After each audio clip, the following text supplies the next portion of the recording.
Hola niños y niñas de sexto año básico del Jardín Lo Prado. Espero que se encuentren muy bien junto a su familia. Me alegra conectarme una vez más con ustedes a través de esta corta cápsula donde hablaremos sobre los seres vivos y el suelo en que habitan. En este video es un apoyo de la guía número 10 de Ciencias Naturales. Los temas que hoy aprenderán son cómo se alimentan los organismos autótrofos y los organismos heterótrofos. Verán que dentro de cada una existen otras divisiones y procesos tan importantes como la fotosíntesis y la relación de ellos en el ecosistema. También aprenderemos los efectos de las actividades humanas sobre el equilibrio ecológico y por último, cómo cuidar el ecosistema. La nutrición es una función vital para todo ser vivo. Consiste en conseguir energía y material del entorno para mantener el cuerpo. Existen dos tipos de nutrición, los autótrofos y los heterótrofos. Los organismos autótrofos son aquellos que producen sus propios nutrientes para poder vivir, como las plantas. Los autótrofos se dividen a su vez en dos grupos, los quimiótrofos y los fotótrofos. Los quimiótrofos, como algunas bacterias, fabrican sus nutrientes a partir de sustancias inorgánicas tales como el hidrógeno, nitrógeno, hierro, entre otros, en un proceso llamado quimiosintesis.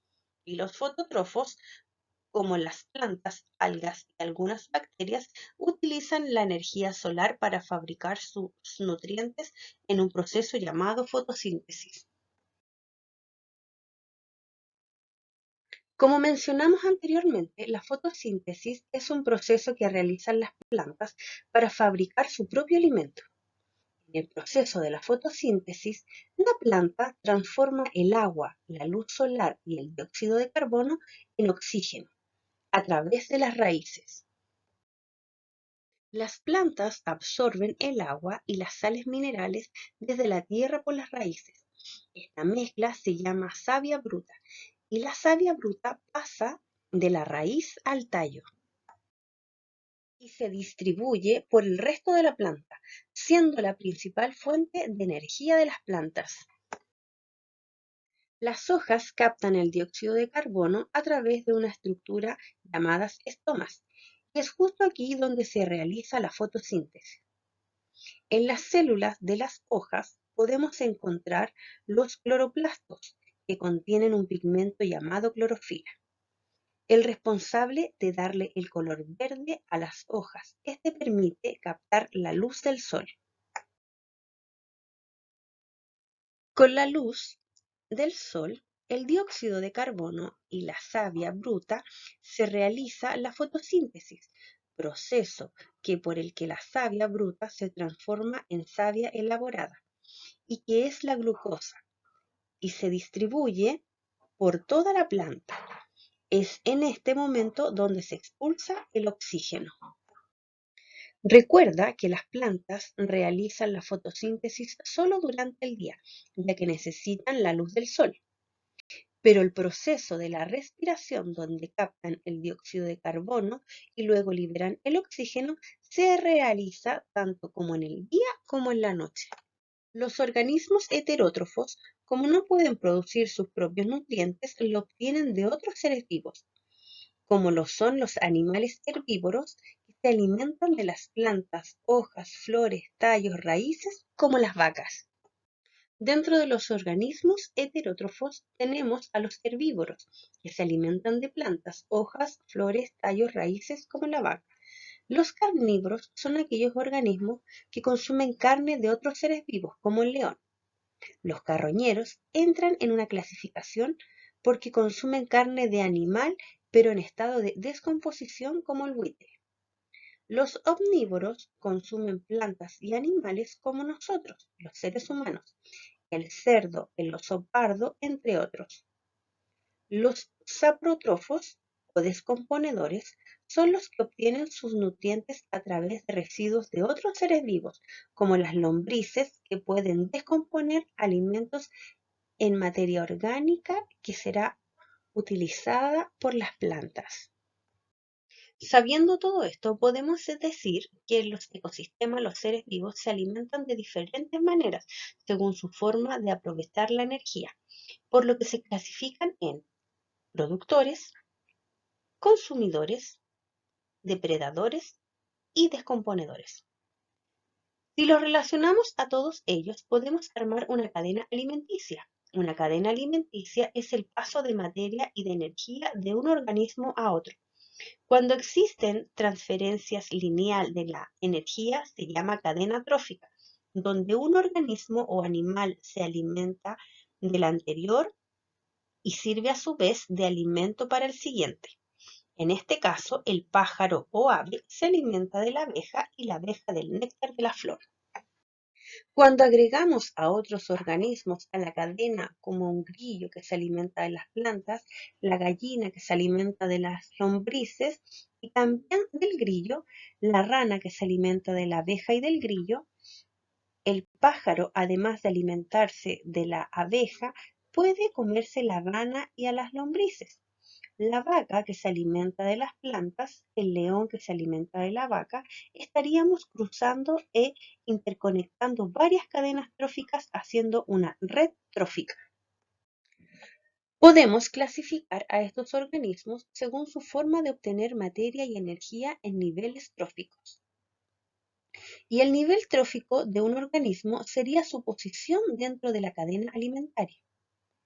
Entonces, el primer nivel trófico en la cadena es para los productores, es decir, los autrótrofos como las plantas. En segundo lugar, tenemos a los consumidores primarios o herbívoros, que se alimenta de los organismos del primer nivel. Y de tercer nivel se alimentan los del segundo nivel, serían los carnívoros o consumidores secundarios. Y en cuarto lugar, los consumidores terciarios o grandes carnívoros que se alimentan de los organismos del tercer nivel. Por último, tenemos los descomponedores, se alimentan de todos los anteriores, por ello se les otorga el quinto nivel. En la guía número 10 nos preguntan cuáles son los depredadores, productores y consumidores. Vamos a practicar con esta red trófica. Ya vimos que la flor, en este caso, es un productor, la abeja un consumidor y el pájaro un depredador. Ahora vamos a clasificar los demás según los niveles tróficos. Empecemos con el grillo. Él se come a la planta, por lo tanto es un consumidor primario como la abeja. Ahora la rana. Él consume a consumidores primarios, por lo tanto es un consumidor secundario del tercer nivel, al igual que la gallina que consume a un consumidor primario como el grillo. Ahora la vaca, que solo se alimenta de plantas de los productores, entonces sería un consumidor primario del segundo nivel. Por último, tenemos el león, que a pesar de que se alimenta de la vaca, un consumidor primario, él es capaz de comer consumidores secundarios, siendo considerado un gran carnívoro. La actividad del ser humano ha tenido un gran impacto sobre el ecosistema, trayendo diversos efectos como la contaminación del aire, del suelo y del agua, causado principalmente por grandes industrias. La deforestación es un proceso de tala que deja a su paso grandes superficies de terreno sin árboles, vitales para darnos oxígenos e incluso sombra para soportar el sol en verano. La sobreexplotación de los recursos naturales, debido a la gran cantidad de personas en el mundo, cada vez necesitamos más de los recursos naturales, inclusive más de lo que nos pueda dar por sí solo. Un ejemplo de esto es la ganadería. Gracias a la gran demanda de carne y los derivados de este, se ha generado una sobrereproducción del ganado. Estos animales producen un gas, el metano, que en grandes cantidades es contaminante para el medio ambiente. La caza de animales para poder obtener pieles ha llegado a la extinción de animales como el tigre de Tasmania y entre otros se encuentran en peligro de extinción como las chinchillas en Chile. Es nuestro deber como habitantes de este mundo cuidar del ecosistema y podemos hacerlo mediante los siguientes pasos, como el reducir el consumo de recursos naturales y sacarle el provecho al máximo. Reutilizar, como el uso de botellas retornables que pueden ser reutilizadas hasta 12 veces. El reciclaje es un proceso cuyo objetivo es convertir residuos en nuevos productos o en materia prima para su posterior utilización, como las cajas de Tetra Pak son usadas para realizar cuadernos u otros materiales. Por último, tenemos la conservación de animales y hábitats naturales. En Chile tenemos diversos parques destinados a la conservación, como la Reserva Las Chinchillas, ubicada en la región de Coquimbo. Recuerda seguir estos últimos consejos. Recuerda que el planeta es nuestro hogar y debemos cuidarlo. Nos vemos en un próximo video.